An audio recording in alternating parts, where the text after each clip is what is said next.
Bon, on y est, les amis. On y est. Enfin, premier Grand Prix de la saison, premier débriefing. Enfin, là, c'est bon. Fini les essais libres, hein, les essais hivernaux, je ne sais plus comment ça s'appelle. Mais là, on est là pour du concret. Enfin, premier Grand Prix, du coup, ce dimanche 8 mars en Australie. Comment ça va, Dooms? Ça va et toi? Ça va, j'allais dire ça va très bien, mais en fait, un petit peu une douche froide. Déçu par le Grand Prix. Mais bon, on va en reparler. On est là pour ça. Du coup, on va attaquer tout de suite, hein. Et là, j'ai envie de te demander ton avis. On en a parlé, hein, on va pas se mentir, on en a parlé en off, mais je veux que Et tu en dises un live? petit peu à tout le monde. Ouais, en live aussi, ouais. Je pense que l'avis est partagé par beaucoup de personnes, mais bon, je te le demande officiellement. Qu'as-tu pensé de cette course-là? Vas-y. Alors, je suis sur ma faim. Je suis sur ma faim parce que je sais pas si c'est ce que j'attends de la Formule 1. Je m'explique. Il y a eu des moments comme le premier relais, on va dire, et le départ qui était peut-être Sympa.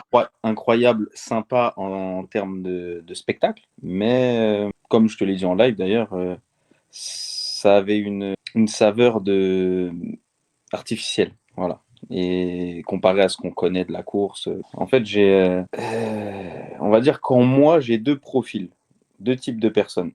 En moi, j'ai la personne qui aime le spectacle, le show et les dépassements. Et de l'autre côté, j'ai le côté, en fait, voilà c'est ça, j'ai le côté spectateur en moi qui aime voir du spectacle, un peu des choses inattendues, un peu comme on a vu là. Ouais. Et j'ai le côté en moi pilote qui aime la performance, l'ADN de la course. Ouais, je m'explique, c'est comme si, en fait, quand par exemple tu joues à la console, et Quel tu vois, jeu? on aime jouer à la F1, tu vois, Ouais. voilà, c'est un jeu simulation et tout ça. Et des fois, de temps en temps, bah, tu as envie de jouer à Mario Kart où c'est la course, c'est un peu folklorique, c'est n'importe quoi, c'est drôle, mais ça correspond pas à. La science du pilotage. Voilà, et du coup, moi, la F1, je l'aime en mode F1. Je l'aime pas en mode Mario Kart. Bon, alors moi, c'est simple. Le Grand Prix, je le divise en plusieurs parties. En vrai, on s'est régalé, on va pas se mentir, hein. Tout le monde a été, surpris par les 15 premiers tours et on parlait un petit peu et je te disais: «Bon, le spectacle, il est fou, le show, il est fou» et j'allais dire, hein, à la fin du Grand Prix, si ça reste comme ça, je pense qu'on était tous là pour dire que, ben, le Grand Prix allait fermer des bouches à tout le monde.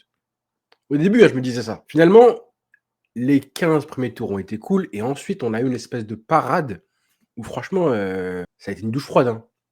Et après le Grand Prix, plus les heures sont passées et plus je me suis dit: «En fait, finalement, tout compte fait, c'était cool ce qu'on a vu au début de course, mais c'était évidemment artificiel et en fait, le sport complet, il a changé». Ouais, bah, ouais, c'est ça. Mais est-ce que justement t'aimes ce sport maintenant? Ou c'est justement le fait que ça ait complètement changé, ça a plus rien à voir avec de la F1? Et moi, je suis en Ben, train de dire, ça a plus rien à voir avec la F1. ouais, c'est ça le truc, en fait, c'est que tu vois les changements qu'on a eu au travers et à travers les années, ils ont été, relativement soft année après année, changement de règlement après changement de règlement. Celui-là, il a été brut, hein, ça a été châssis, moteur et cetera, aéro. Et du coup, là, en fait, ça a transformé le sport trop vite. Peut-être que dans 15 ans, si on avait eu, plusieurs étapes différentes, genre d'abord le moteur, puis ensuite le châssis, et ben ça aurait été un truc où, par la force du temps, on se serait adapté. Mais là, en Ouais, fait, ça mais a été trop. en fait, je pense que on aurait pu changer n'importe quoi sur le châssis, ça aurait rien changé. C'est le Ouais. moteur. Là, le moteur, c'est réellement le vrai souci. Le fait que l'électrique a pris une trop grande part de. En fait, c'est ça. Je pense que l'électrique a pris une trop grande part dans, Dans le sport, ouais. Mmh. dans le sport. Et le problème, c'est qu'on ne maîtrise pas encore assez l'électrique pour qu'un moteur électrique développe à pleine puissance à tout moment. On est Ouais. encore obligé d'avoir de la recharge de temps en temps, ce qui fait qu'on se retrouve avec des batteries vides à certains moments. Et en fait, on se retrouve avec ce type de F1 où au final, tu as, je crois, 7 changements de position, enfin Le leader. pour le leader en 4 tours. Et en fait, hein, je me dis que ce qu'on a vu au début de course, hein, je me suis dit après, ce qu'on a vu au début de course, c'était cool, hein. Et c'est possible que ce soit tellement artificiel. La preuve qu'on aura, si c'est artificiel ou pas, c'est que je pense que tous les grands prix prochains, toutes les courses seront comme ça animées en début de course. Quand c'est resserré, et le départ. et le départ. Donc forcément, on aura, je pense, des débuts de course avec un leader qui change plusieurs fois comme ça.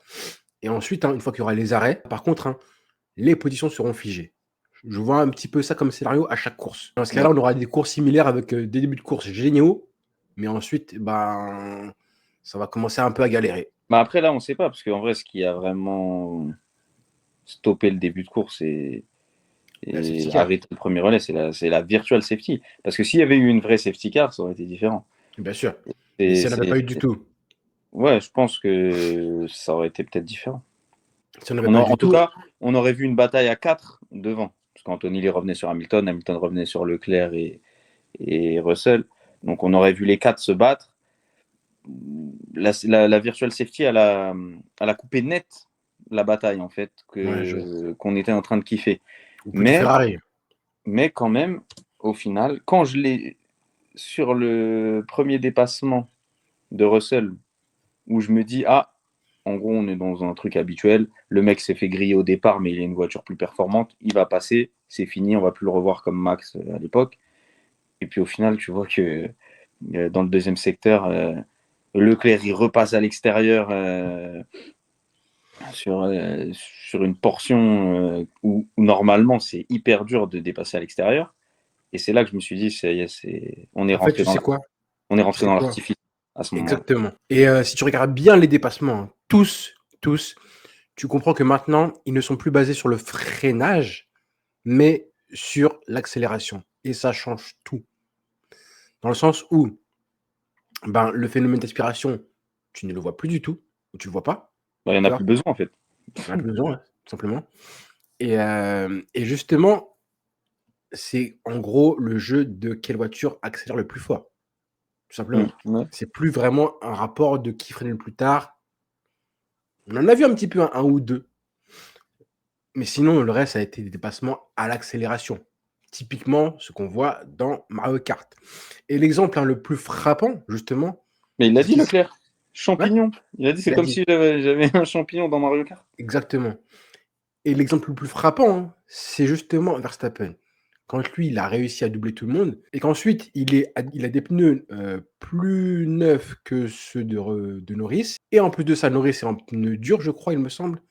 On a Verstappen en pneu tendre, et on voit que Max, il arrive sur Norris, et il n'arrive plus à le dépasser. Il n'arrive pas à le dépasser, et il ne s'approche même pas à moins de 4 dixièmes, je crois, de toute la fin de course, en fait. Ouais, parce que Norris, en fait, il gère bien sa batterie et il met au bon moment.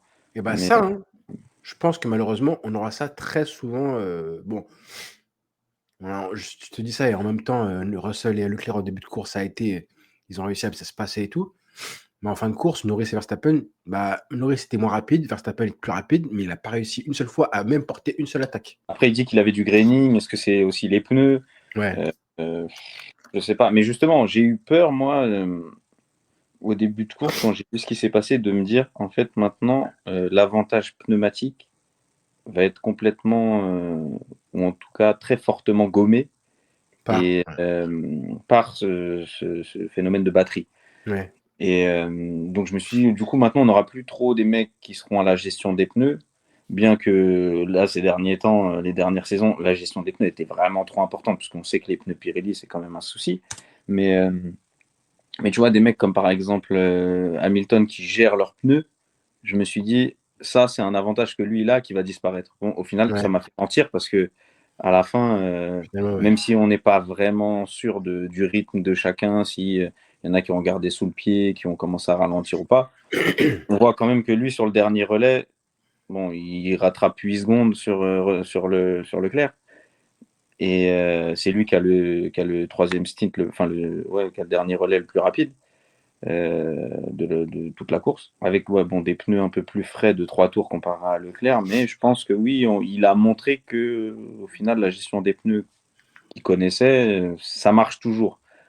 Mais j'ai l'impression que le nouveau système là va gommer cet effet-là qui était vraiment grand à l'époque. Là, j'ai peur. En fait, je suis partagé. J'ai une partie de moi qui a aimé la course, une partie de moi qui n'a pas aimé la course, Ouais, pareil. et une partie de moi qui est pressée De de voir voir la en suite. Chine ce qui va se passer pour confirmer mes doutes Ouais, et d'un côté mes, inquiétude. mes inquiétudes et d'un côté mes bons ressentis. Mais euh, c'est sûr que quand j'ai vu quand même le début de course, je me suis dit la F1 qu'on a connue, c'est terminé, c'est fini. Là, on est passé dans un autre truc. Et je sais pas si ça, parce que d'habitude, on s'habitue à tout, tu vois. On finit par s'y habituer.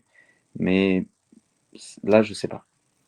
En fait, là, le scénario de course, là où genre les débuts de course sont fous et après ça se tasse, si c'est comme ça toutes les courses, hein, ça va très très vite saouler les gens. On n'en est pas encore là. Il y a un truc aussi que je voulais relever, c'était forcément le danger. Il y en a plein qui en parlaient par rapport évidemment à la proximité des voitures et tout. On a eu évidemment l'incident de Colapinto au départ, ça c'est un truc de ouf. Hein. T'as vu ce qui s'est passé. La manœuvre qu'il fait, c'est un truc de dingue. Pour moi, c'est top 3. Je pense qu'à la fin de l'année, ce sera top 3 des plus Bah, grosses manœuvres de la tout saison. ça, je trouve que voilà, ils méritent leur salaire, les mecs.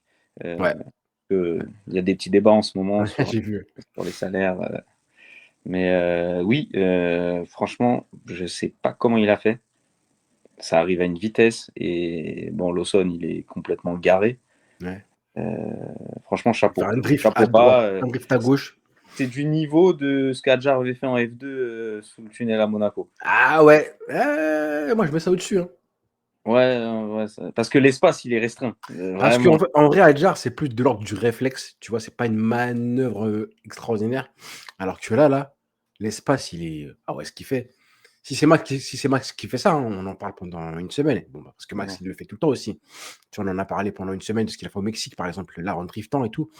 Mais là, ce qu'il fait le Colapinto, là, en termes de vitesse et même d'exécution, tu vois en plus qu'il laisse des traces sur la piste. Ah ouais. Tu Non, vois, il en fait, drift. il fait tout parfaitement. Il met le bon coup de gaz pour que ça patine et que ça. Ouais. Non, il fait ce qu'il faut. Et sans toucher le mur, sans toucher la voiture. Et ouais, non, nickel. C'est là où on voit cette décraque. Et évidemment, on a eu l'incident Verstappen en qualification. Ça m'a fait flipper aussi. On a vu ça en live, on parlait et tout en message. Et je vois le truc. Je t'ai dit tout de suite, hein, je n'ai jamais vu ça de ma vie. Une voiture qui part si vite comme ça, du train arrière comme ça, il peut rien faire du tout. Hein. Mais c'est dangereux. Je me suis dit, oulala. Bah, on l'a Qu'est-ce vu qui se passe. avec, à l'époque, je sais plus si tu vois, un Monza avec Ericsson pour un problème de DRS. Mais sinon, Ouais, bah oui, comme à part ça, ça. comme ça, non. Et au final, apparemment, Piastri, c'est un peu la même chose. Ils ont fait les analyses au niveau data et ils ont vu qu'il a reçu, je crois, 150 kilowatts d'un coup au moment où il passait sur le vibreur. Donc, en termes de chevaux, je sais pas c'est combien, Ouais. mais bah, du coup, et hop, ciao. Et le pauvre, parce que du coup, il a pas fait son Grand Prix national. Ça doit être une déception de fou, dégoûté. En plus, tour de formation, c'est un petit peu honteux, même beaucoup. C'est même pas le tour de formation, c'est tour de mise en grille. Ouais, mise en grille, je trouve. Le dernier qui s'était pété comme ça, c'est Grosjean. Non, non, Leclerc à Miami, il y a un an de ça. Ouais, mais Rappelle-toi. c'était en sprint. Ouais, en sprint, ouais. Ouais. Non, c'est Grosjean et si une fois Verstappen en En Hongrie, mais Hongrie, ils ont ouais, pu réparer. en 2020, ouais. Tout à fait. En tout cas, ouais. Moi, sceptique. Et après, je laisse la chance au produit. On verra déjà en sprint, là, ce week-end. Moi, je mets allez, un 6 sur 10 pour le Grand Prix. Ouais, ouais, pas plus. Et justement, peut-être que les sprints vont devenir très très intéressants. Mais ça, j'ai peur, tu vois, parce qu'il parlait déjà, Dominique Ali, de peut-être baisser la distance des courses, Ah tu ouais, vois, en sprint? de tout, Ah le ouais, Grand Prix en général. Et du coup, si le sprint là, le fait que avec tu sais, le il n'y a feu. pas d'arrêt au stand et que ça se bagarre et tout ça, Ouais. et j'ai peur qu'on en arrive tu sais, à des courses au lieu qui est, genre, je sais pas, sur certains Grands Prix là, 57 tours et tout, on se retrouve à des courses avec 30 tours, tu vois. Ouais. Et du Ou coup, pas d'arrêt alors, au stand ou, tu vois, ou alors, ça ils vont augmenter le nombre de sprints. aussi. Bah, de toute façon, ça risquerait peut-être de finir comme en MotoGP. Hein. Ouais. Chaque week-end aura son sprint et puis Ouais, voilà. ce serait foireux, ça. Et, Enfin, bref, affaire à suivre, du coup, ce week-end. Deuxième question que je voulais te poser, du coup. On a eu un vainqueur qui s'appelle Monsieur George Russell, hein, le favori, évidemment, pour le championnat. Et là, l'impression visuelle, elle a été quand même costaud, selon moi. ouais. Je voulais te demander, est-ce que tu penses que là, c'est déjà fait? Pratiquement, il est 95% sûr d'être champion à la fin de la saison. Après ce que tu as vu là, comme impression visuelle, selon toi. Bah, impression visuelle d'une facilité, on va dire, déconcertante à partir du moment où il se retrouve en tête avec, ou au moment où il crée le gap, bah, du coup, à cause de la VSC. Ils nous ont menti, hein. Toto et lui, là, ils nous ont tellement menti. Ouais, ouais. Et en plus, paraît-il qu'ils en ont encore sous le coude. Ouais, c'est ça le truc. Parce qu'en fait, il y aurait l'histoire, tu sais, de la duo qui te permettrait on va dire, avoir des jetons pour développer ton moteur. Ouais. Mais pour qu'il y ait ça, il faut qu'il y ait un gros écart. Et donc, du coup, Mercedes jouerait avec le fait de réduire l'écart. Comme ça, on est sûr de vous battre, mais on reste proche. Comme ça, vous n'avez Merci. pas la duo, vous ne pouvez pas augmenter votre. Et ça, c'est les limites de la FIA, tu vois. C'est ça le problème. Après, est-ce que c'est en lien avec le taux de compression, pas taux de compression? Est-ce que à partir du coup le 1er juin maintenant de Monaco, est-ce qu'on va avoir un vrai changement par rapport à leur moteur? Je sais pas. Mais en tout cas, ce qui est sûr, c'est que si ça reste comme ça va être très dur de les battre à la régulière. Et Là, ils terminent leur Grand Prix avec 15 secondes d'avance sur Leclerc. ouais. D'accord? Bon, après, il y a la BSC qui joue. En Euh, plus, peut- avec peut-être. 51 secondes d'avance sur Norris, 55 sur Verstappen. Tu as envie de te dire que même avec 15 secondes d'avance sur Leclerc, il se peut qu'ils les aient vraiment gérés et, comme tu as dit, fait en sorte d'avoir l'avance qu'ils voulaient avoir, mais pas trop, Hmm. quoi. Donc, franchement, l'impression visuelle, hein, on ne se rend pas compte là, mais je pense que c'est beaucoup plus grave que ce qu'on a vu ce dimanche, Ouais, selon c'est moi. ça. Et même, tu vois, même Antonelli qui fait des erreurs et qui malgré tout finit deuxième, voilà, hein, sans forcer en soi, Sans trop forcer, ouais. tu vois. Hmm. Donc, ça me Moi, j'ai confirme que l'impression que dans la hiérarchie, en fait, tu as Mercedes vraiment tout seul sur sa planète. Allez, vas-y, une planète un peu plus loin, tu as Ferrari pardon, qui est aussi toute seule. Et puis après, tu as Red Bull, McLaren qui sont très loin, du coup, encore, des deux. Et après, tu as encore un gap entre ces deux-là et tout le reste. c'est ça. Alors, Red Bull, on ne sait pas vraiment, finalement, on ne sait pas ce qu'ils valent, hein, parce que du coup, Adja se fait électrocuter et Verstappen, du coup, a dû remonter. Les écarts, finalement, quand il a l'air libre, au début, il a 20 secondes, hein, pas plus de la tête, sauf qu'il fait un arrêt en plus par rapport à Russell. Donc, tu peux ajouter 20 secondes. Il fait le meilleur tour, mine de rien. Donc, tu sais pas Mhm. vraiment ce qu'il vaut. On aura la réponse là en Chine. Mais pour moi, ils sont loin. Ouais, et puis en plus, Genre, tu as ça la fiabilité. Parce que lui, ça pète en qualif, mais Adjar, ça pète en course. Et ouais. Adjar, c'est déjà un moteur. Troisième question que je voulais te poser. On a parlé de Mercedes, maintenant c'est aussi Ferrari, forcément. Est-ce que tu penses que Ferrari est de retour? Et plutôt, j'ai envie de parler de Lewis Hamilton en particulier parce qu'il a fait quand même une sacrée course, hein. Il termine derrière Leclerc, certes, mais l'impression visuelle, encore une fois, est plus grande chez lui, je trouve, hein. Bon, même si quand même Leclerc a fait un début de course, hein. Je trouve que niveau défense, on ne dit pas assez que Leclerc, niveau défense, hein, pour moi, c'est le meilleur. Ouais, pour moi, c'est le meilleur de la grille, je pense. Mais Lewis a fait une très bonne course. Est-ce que tu penses que là, on est parti pour revoir le meilleur Lewis possible à son âge, à le prime? Disons que c'est un peu trop tôt pour le dire, parce qu'on n'a vu qu'une course.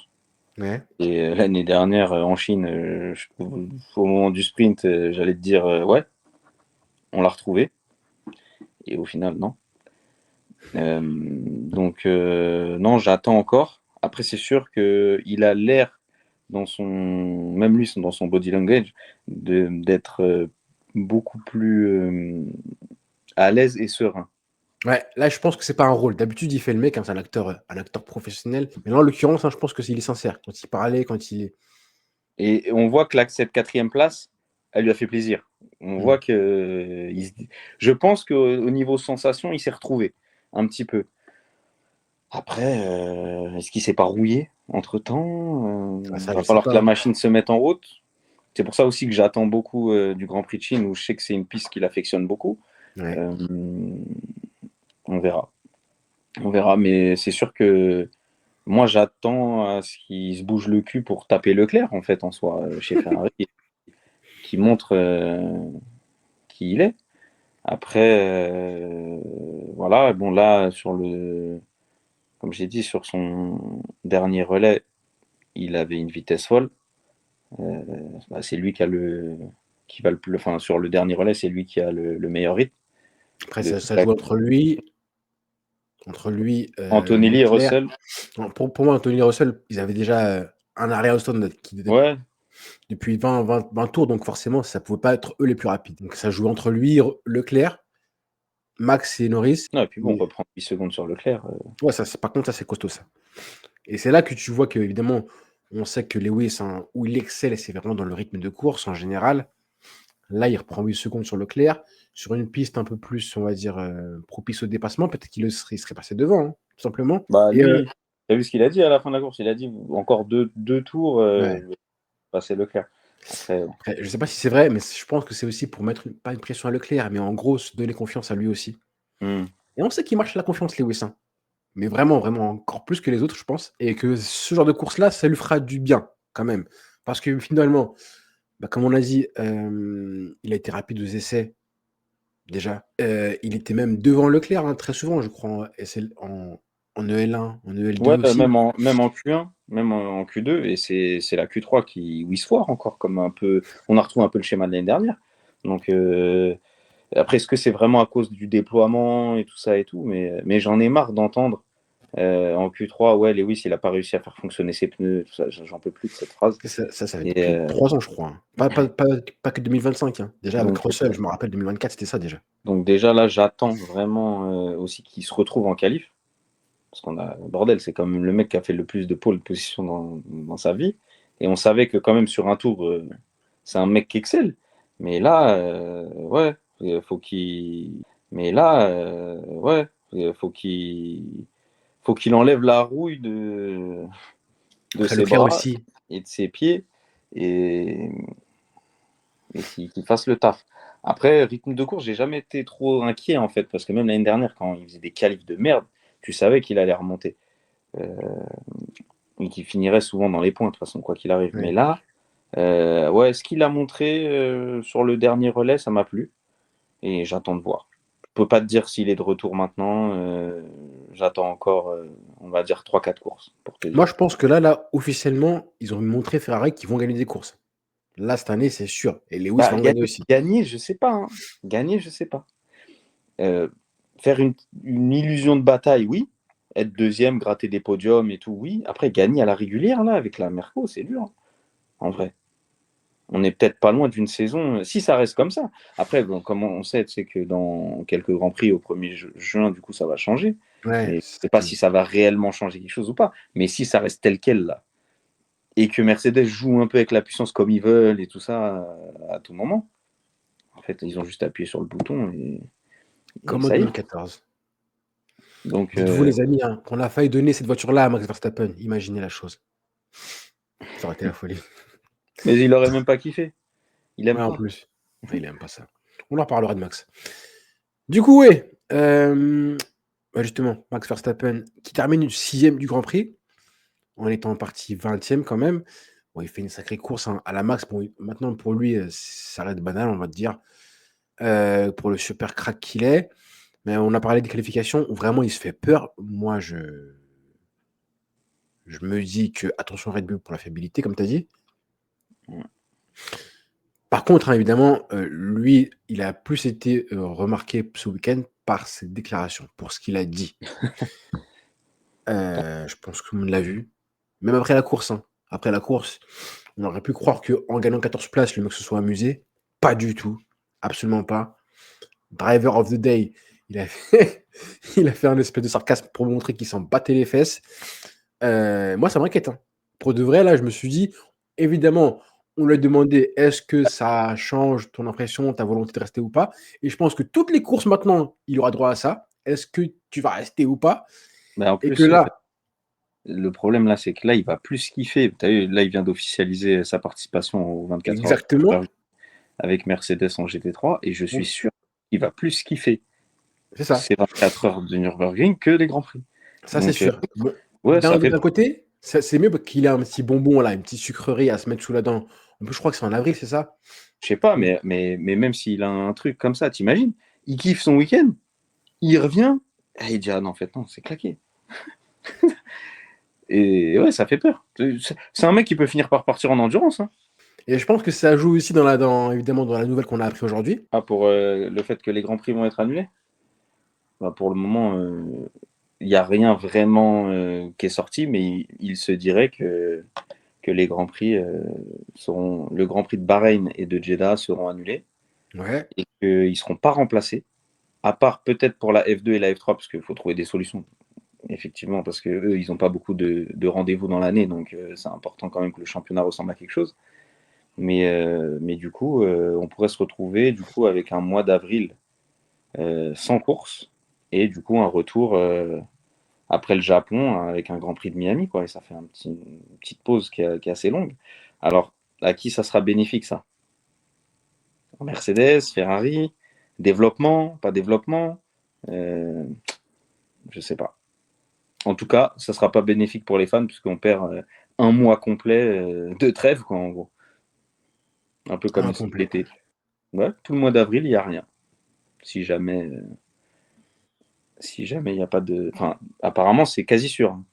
Ils attendent d'officialiser et de l'annoncer. Mais surtout le fait qu'on a appris que la FIA pourrait changer les règles dès l'issue du Grand Prix de Chine ce week-end, hein, concernant le moteur. Enfin, concernant. En fait, il y a 2 pistes ou 3 pistes d'amélioration. Donc, il y aurait le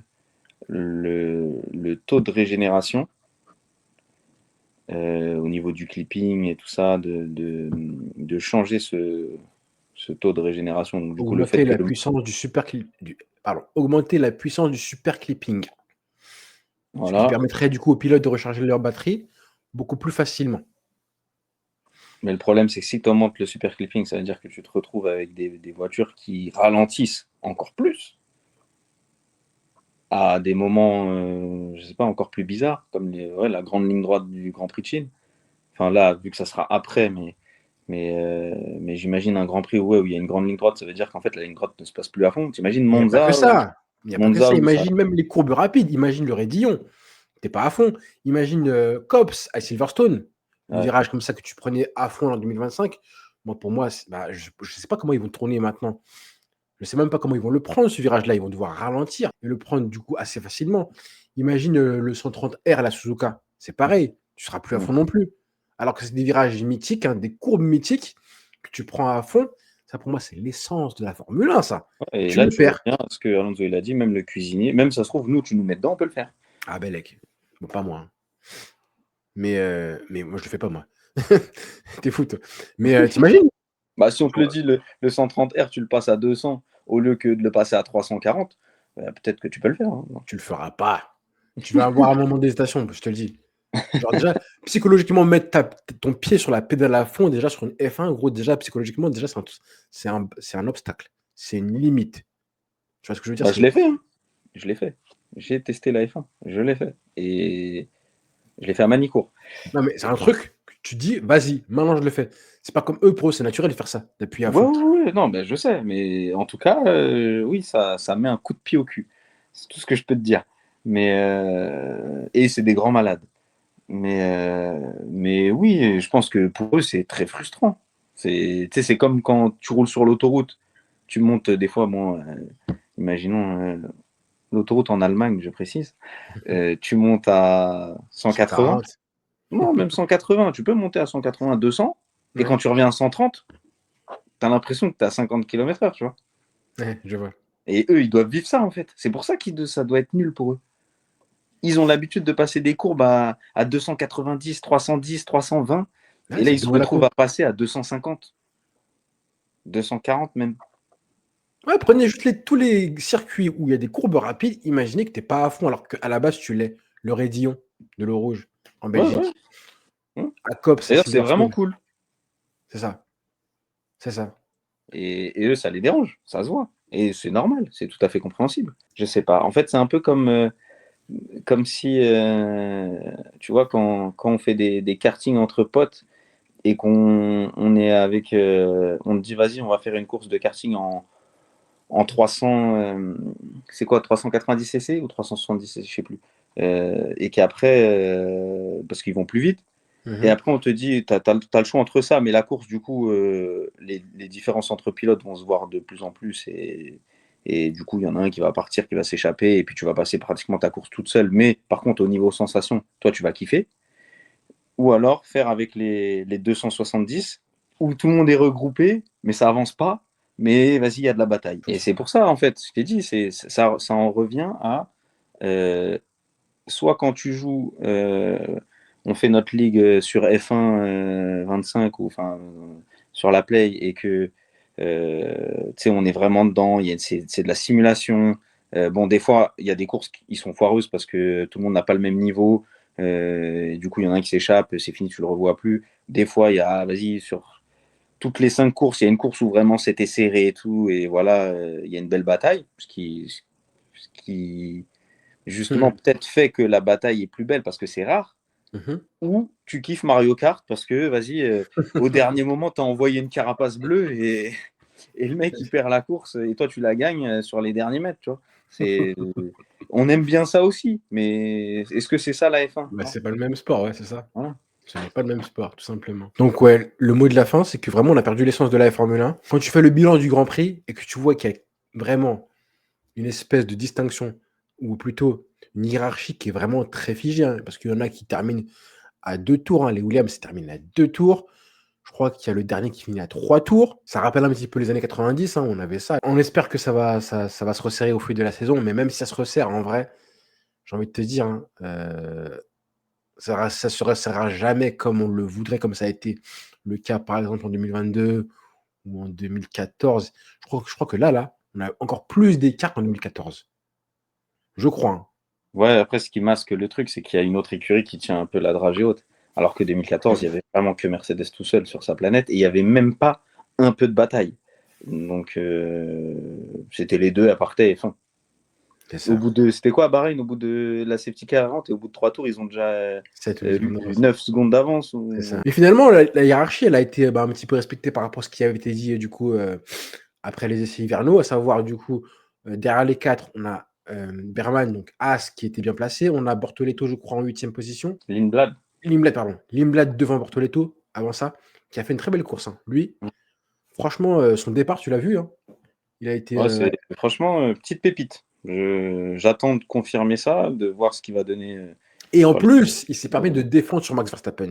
Et ça, j'ai envie de dire, hein, que pour un mec qui vient premier Grand Prix, qui est chez l'écurie sœur, la petite sœur, hein, comme on dit Mhm. souvent, Toro Rosso, peu importe comment ça s'appelle, franchement, défendre comme il l'a fait, moi, j'ai dit respect. Parce qu'il y Mhm. en a plein à sa place qui auraient dit vas-y, va, je t'en prie, qui auraient ouvert les fesses. Là, il l'a pas fait. Donc, Mhm. ça montre un petit peu de caractère. On aime ça. Ouais, On aime ça. À suivre hein, aussi pour Limblad, il a que 19 ans, je crois. 18. 18 ans. C'est le troisième plus jeune qui marque des points. Après Max, Kimi et lui. C'est fort aussi. D'ailleurs, en parlant de Kimi, je crois qu'il a encore quelques grands prix pour gagner. Il peut gagner à 19 ans. Ah, ils Ce battent qui... le record de. Non, pas de Max, Ouais, ouais. mais je crois qu'après Max, c'est Vettel tout de suite. Mhm. Max, Vettel, du coup en 2008, quand il avait 21 ans. Il y a un gros Mhm. écart, évidemment. Mais quand même, gagner à 19 ans, tu as la meilleure voiture, tu peux le faire. Hein. Donc, gagner à 19 ans, ce serait un sacré record. Pas un record, mais Ouais, c'est une belle perf. ouais, une grosse perf. Ouais. Sacrée performance. Sinon, déception chez Williams, moi. Wow, Williams, j'étais choqué de voir à quel point c'est vraiment catastrophique. Mais justement, ils sont. Bah, il n'y a pas que Williams, hein. Il y a aussi McLaren avec Andrea Stella. Ils sont très inquiets et ils comprennent pas comment ça se fait qu'ils se retrouvent aussi loin avec le même moteur. Et ça revient un peu à ce qu'on avait dit dans la vidéo, une de nos vidéos où on parlait que Mercedes, Toto, ils donnent les moteurs, mais ils donnent pas forcément la notice. Donc, ils te laissent un peu en Euh, galère. Tu vois, c'est les gars, tenez, mais ça fonctionne comme ça, mais toutes les petites subtilités, on les garde pour nous. Et ouais, c'est un peu ça. Parce qu'au final, officiellement, ils donnent tout ce qui est hardware et donc le gros du truc, mais les softwares, non, ils donnent pas. Donc, est-ce que c'est juste les softwares? Est-ce que c'est pas carrément un moteur un petit peu différent? bah, normalement, t'as pas le droit. Mais enfin, en tout cas, j'espère que dans leur clause de contrat, ils ont signé pour avoir le même. C'est juste que ouais, au niveau software, ils n'utilisent pas le même et du coup, ils n'ont pas l'optimisation du moteur. Donc c'est un peu Je- frustrant à mon avis d'avoir un moteur, tu sais qu'il est capable de développer une puissance de dingue et que tu n'arrives pas à t'en servir. Tu vois, c'est comme si on mettait une Ferrari entre les mains d'un enfant de 10 ans.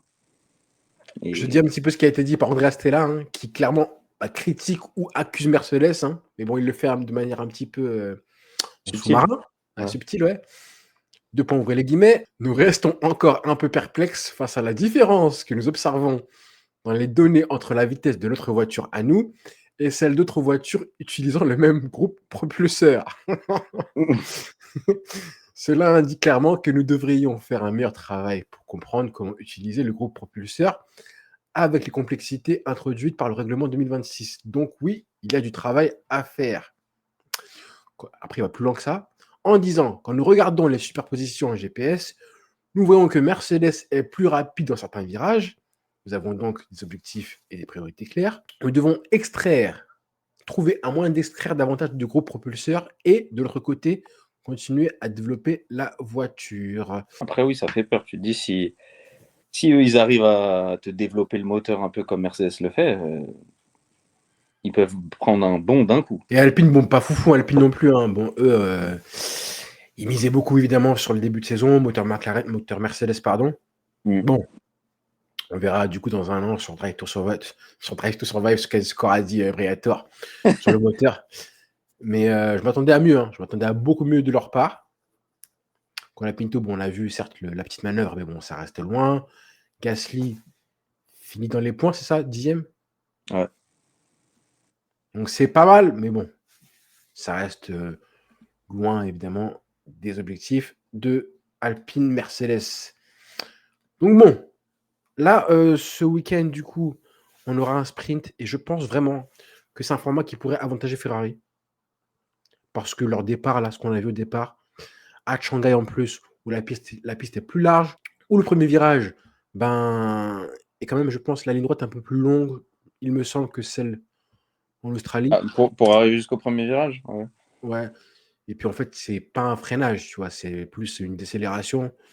Donc je me dis que le moteur Ferrari pourrait être. Quoique, je te dis ça, hein, on a vu encore une fois l'image et le comparatif des voitures, des 4 premières voitures, Mercedes, McLaren, Red Bull, Ferrari, et on voit encore une fois à quel point ils arrivent à freiner tard Leclerc et Hamilton, beaucoup plus tard que les autres. Et ça, c'est un gros avantage. Hein. Donc je me dis que eux, quand ils vont réussir à déployer la puissance moteur, ou si jamais la réglementation les aide à ce niveau-là, attention Ferrari.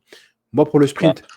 Norris, il l'a dit au visu, que pour lui, la voiture, en tout cas, la mieux née sur l'aéro et du coup le grip mécanique, Ouais. c'est la Ferrari. D'accord. Bah, là, on verra ça. Déjà, il y a un an de ça, le grip mécanique, ça va porter ses fruits pour Lewis. Hein. On se rappelle Shanghai. Moi, je vois bien Ferrari gagner par Lewis ou Leclerc le sprint. Pour moi, ils sont favoris hardcore. Pour le départ, parce que voilà, niveau aéro, c'est une piste aéro. Hein. C'est vraiment une piste très aéro. La Chine, avec les grandes courbes et tout, il n'y aura pas d'arrêt au stand. Donc, tu peux imaginer que si jamais on avait eu un sprint là en Australie, il l'aurait gagné aussi. Ouais, mais bon, après, c'est dans la ligne droite, les 10 km/h en plus de Mercedes, ça fait mal quand même. Et elle est longue. Très longue. Après, c'est pour ça qu'apparemment, ils ramènent l'aileron Macarena pour gagner ces 10 km/h en plus aussi. Mais Ils d'une l'auront autre quand, du manière. coup? Ils Ouais, l'auront. apparemment, ils le ramènent. Après, ils vont le tester en essai, je pense. Là, en Chine, là? Ouais. Ah ouais. Ah, c'est costaud, hein. Ferrari, ils sont en train de enfin bâtir quelque chose de concret. Merci, monsieur Loïc Serra. Mais, Ouais. et en fait, ce qui est dingue, c'est que là, tu retrouves tu sais, Ferrari qui ramène des innovations un peu comme Mercedes de l'époque, en fait. Et bah, c'est sa patte, en fait. C'est la patte des anciens de Mercedes qui ont transfugé chez Ferrari, en fait. Ah, ils en ont ramené aussi en 2024 et tout, mais même si ça flopait un peu. Mais ils ont ramené des évolutions qui ont. Moi, je pense que toutes les saisons, Ferrari démarrait bien leur saison. Et après, ils finissaient mal, même à l'époque, hein, 2017, 2018 et tout. C'est pas un manque d'évolution, hein, c'est souvent parce que ça foirait les évolutions. Souvent. Hein. Ouais, ouais. À part 2016. 2016, ils se sont fait passer devant vraiment par Red Bull qui avait du coup, eux, évolué la voiture. Mais sinon, Ferrari, ils ont toujours essayé. Et après, ça a floppé. Hein. 2024, on se rappelle, en plein milieu d'été, je crois. Ils foirent leur évolution. Après, ils font marche en arrière, ils reviennent et finalement, ça termine bien la saison. 2025, bon, ça a été un flop dès le début. Mais sinon, on verra. Et c'est pas dit que là, tu ramènes une évolution, elle fonctionnera, tu vois. Donc, à voir à ce niveau-là aussi. Mais la Chine, je les mets pour le sprint en tant que favori. Donc voilà, rendez-vous du coup vendredi matin pour les qualifications. On aura évidemment des réponses, là, des vraies réponses sur Ferrari, sur Mercedes, parce que là, je pense qu'ils seront moins. Ils seront juste obligés de. Ils ne pourront pas cacher leur jeu. Sur Red Bull aussi, parce que j'ai envie de voir Max en qualification. On ne sait pas ce qu'il vaut vraiment. Mhm. Et même sur McLaren, hein. Si vraiment ils sont quatrième force du plateau, eux, ça va la foutre mal. Hein. Parce que les réactions de Norris, là, déjà, Norris, il avait le masque, il était dégoûté parce qu'il a compris. Il a C'est ça compris aussi, que là. des phrases d'Andrea Stella que tu n'as pas dit, c'est que est-ce que Toto était frustré d'avoir vu gagner une équipe cliente l'année dernière et que maintenant, en gros, Bah, je pense que c'est il ça. donne, il donne pas, il donne pas justement toutes les Il a- indications pour le moteur. En tout cas, merci. Du coup, rendez-vous la semaine prochaine pour le week-end prochain pour le Grand Prix de Chine. On s'abonne, les amis, et rendez-vous à très vite. Bonne journée et bonne soirée à tous. Ciao. À plus les gars.